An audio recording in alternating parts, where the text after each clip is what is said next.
Hello, my friends.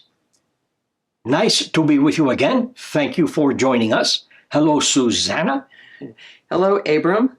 Today, we are going to discuss energy, attachments, negative energies, how to release them from the home, from objects, from yourself, should that happen to you, and a couple of other fun things.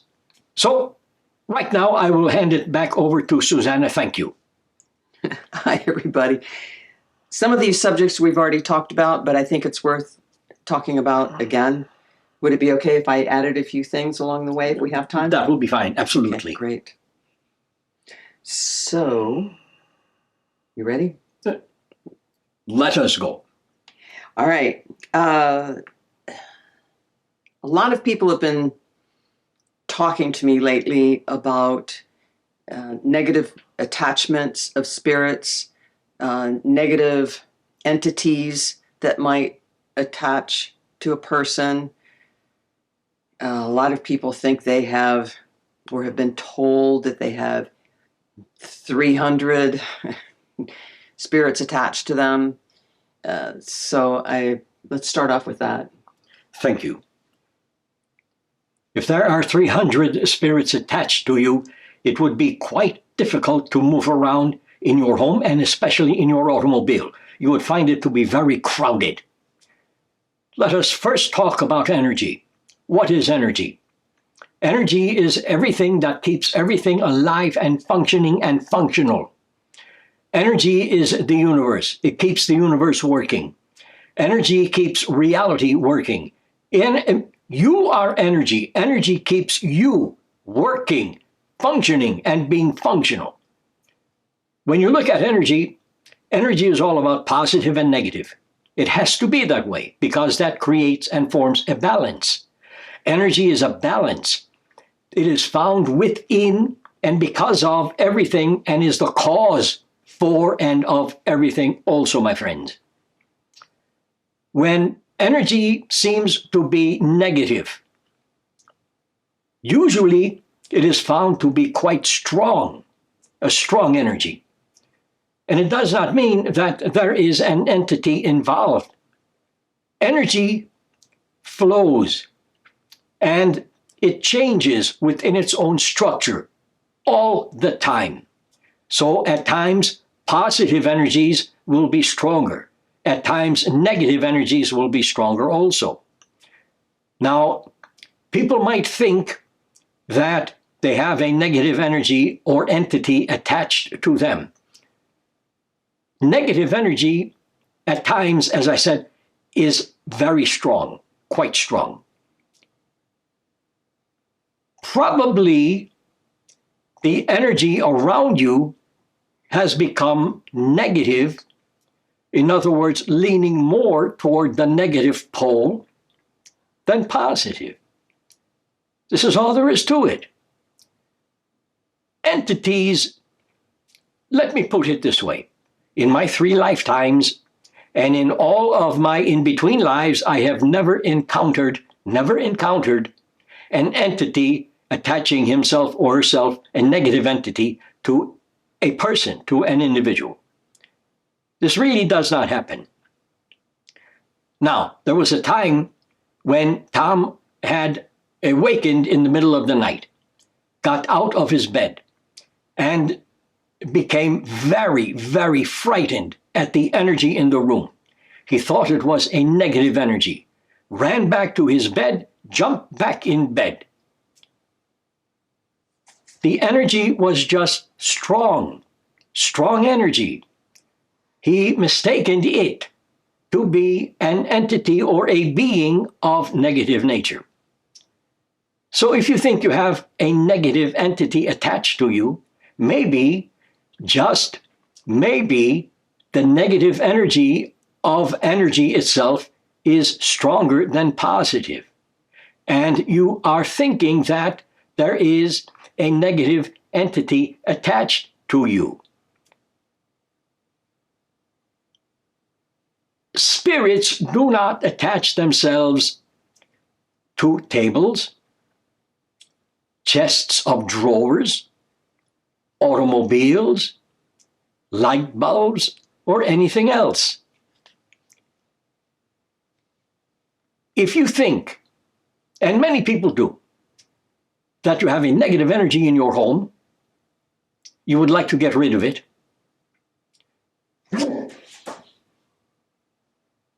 maybe Jack is barking at a negative entity right now. Just kidding.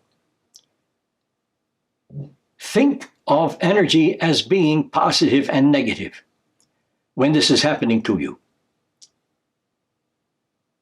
In your home, you have a reality which has become your home. If you can think of your reality as being just energy, an illusion, not real, as you think it is, then you would be able to understand that the energy is leaning more toward negative than positive for a time, a while. Do you need to or have to do something, a ritual of some sort, to relieve your home or automobile of the negative energy? If you would like to, go ahead and do it. It'd make you feel good about yourself. But do you have to do it? No. Because energy always returns to its settling point. The balance, that is energy's settling point. It returns to being balance. And you will find that the negative energy will soon be gone from your home or automobile or wherever you might think the negative energy is. So don't worry that you have a negative energy in your home or your home has become negative energy. If you would like to burn sage or seaweed or anything, you can do that. Does not do anything. Your intention does it all. So by burning sage, you intend that the sage will get rid of the negative energy or negative beings in your home. No, your intention does it. So you can burn anything, burn your sofa, anything you would like to burn. It will not help. Realizing that reality is energy only and always, you can then understand that energy always seeks itself out to return to its resting point, balance. So if you feel something negative in your home, just understand that the negative pole has become a bit stronger than the positive pole of energy. This is really all there is to it, my friends. If you think there is a negative entity attached to a table of yours or a piece of furniture of yours, what you can do is get furniture polish. Polish it up. And the entity will slide right off it. Just playing with you, my friends. Again, understand the table or what have you is nothing more than energy. And it also will return to its resting point, balance. So keep that in mind. It might help you along the way, my friends. Thank you. I'd like to add something to that. Absolutely. What I've noticed over the years that, let's say, you buy a piece of antique furniture or buy some antique jewelry, or you get furniture handed down that belonged to a great-great-grandmother. Some people feel that that object has that person's energy in it, or if they don't know where the table or the jewelry or the piece of furniture came from, that the person that owned it originally might be attached to that. What I've found is that a lot of times, and this goes for haunted cemeteries, the cemeteries aren't haunted. When people arrive there thinking it's haunted and looking for something that's haunted, the spirits will show up. Same with the furniture or jewelry. Sometimes, and I've done readings for people, and I myself, when I've picked up something old in an antique shop that belonged to someone hundreds of years ago, or 100 years ago, that person shows up. It's not that the objects are haunted. Sometimes when you think about them or you have a connection with that piece of furniture or that jewelry, the person in spirit will show up. Would you agree with that? Yes. Do you have anything to add to that? I do, thank you. Many times when someone will think they have a negative entity attached to them, it is maybe a deceased relative or something like that, deceased loved one or something like that, or a deceased pet that will be around them. The energy is strong. For an entity, deceased individual, spirit, whatever you would like to call it, for a spirit to join you in your reality, it takes a lot of their energy to do that. They become strong. This is probably what you are feeling if you think you have a negative entity attached to you. Someone who just wants to be with you, maybe has something to tell you or say to you to help you or to guide you, or to just say, hello, I am still alive, I am here, I am with you. Don't feel badly about me not being here in physical form, because I am here. I will always be here, and you will always be here also. Thank you. All right. You've talked about just about almost everything I have here. Can we talk about the silver cord? All right. Since that is energy too. All right. In my lifetime and dealing with spirits and having people come through in mediumship readings, never, ever, or even seeing myself out of body in a dream, never, ever have I seen a silver cord. I don't believe that there is a silver cord that keeps the astral body attached to the physical body. I don't believe that. What do you have to say about that? People come up with different things. Some fantastic, some maybe down-to-earth ideas. But everyone has an idea. And everyone will come up with something to prove something else, or to add to something else, or to just say, hey, think about this. So they come up with the silver cord. The connection between your energy when you are out of your body and your physical body is your consciousness. When you die physically, your consciousness will leave after a time, because your consciousness is still your body for a time. After a short time, it will all leave, and you will find yourself, as you say, having crossed over there. There is no over there. It is all here, all the time here. But you will find yourself in a new form, still alive, still functioning, still functional, still feeling pretty good.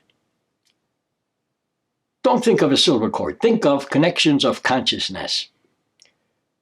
You are always consciously connected, subconsciously and unconsciously connected to your body and to everyone else on your planet Earth, including all of your pets that you had, have, and or will have. Thank you. Right, I have a question. All right. About something that you just said. What I've noticed when I've set vigil for someone who is dying, that a lot of times they're in and out of their body, and also most of their essence, their soul, their core being, has left the body, and they have only left enough to go through the death process. So when a person takes their last breath and the body is gone, it's dead, are you saying that there's still part of their essence in the body? No. There is still a part of consciousness with their body. Oh, okay. You can say in their body also, Right. but not a part of them, a part of their consciousness, which you can think of as being two different things: the spirit of the body and the consciousness of the body. Now, I understand, you understand, we all understand, and we are all good with that consciousness is the spirit. The spirit is consciousness. But think of it this way. A person is dying. In and out of the physical body. Getting used to being, as you say, on the other side. Again, there is no other side. All the sides are here now, always. Always. But they will test the waters of dying, getting used to being non-physical, returning to physical, going through their death process, back and forth, back and forth. Then they finally leave, but they leave just enough of their consciousness to either just enjoy or just go through their death process. This is all that there is to it, my friends. When the body dies, the consciousness is still there for a short time. Then it all leaves, and it all, let me put it this way, rejoins itself in the new surroundings, with a new body, in a new reality. Thank you. What is a short time? A short time can be anywhere from 3 minutes to several days. That depends upon the death. If there is an easy death, consciousness leaves immediately. If there is a hard death, after death, consciousness will stay around to try to assimilate things. Watching the body, making sure everything is all right with the body after having gone through a hard death. Then the consciousness leaves. Would you want to talk about ectoplasm? Ectoplasm has been said to be the life force. This is possible, but very rare. Old-time mediums, old-time channels have sat for what you call sessions. And suddenly, a mist emerges from their body. This is a part of the life force. The life force. It really has no purpose in doing anything, saying anything, or communicating in any way. The body just releases it for a time. Then it returns to the body as a part of the body. All of the old mediums, all of the old channels, they believed in ectoplasm. If you are a real medium, then you should be able to produce ectoplasm to prove you are a real medium. Nonsense. If you are a medium, you are a medium. If you are a channel, you are a channel. If you are not, you are not. It does not matter. Everyone has ectoplasm as a part of their beingness. It is just the life force, the energy of you, of what you are, who you are, and why you are. Nothing more to it than that, my friends. My last question really doesn't have anything to do with what we've talked about today, so I think I'll save it for another video. Are you sure? Yes. All right. Then I will say, you know something, I've enjoyed myself. This has been fun for me again. Thank you all for joining us. I appreciate you. Thank you, Susanna. Thank you. I appreciate you also. Me too, you. I love all of you. Love yourself. Watch your pet. You can learn a lot from your pet. Watch your pet. Enjoy your day, and we will see you again. Thank you.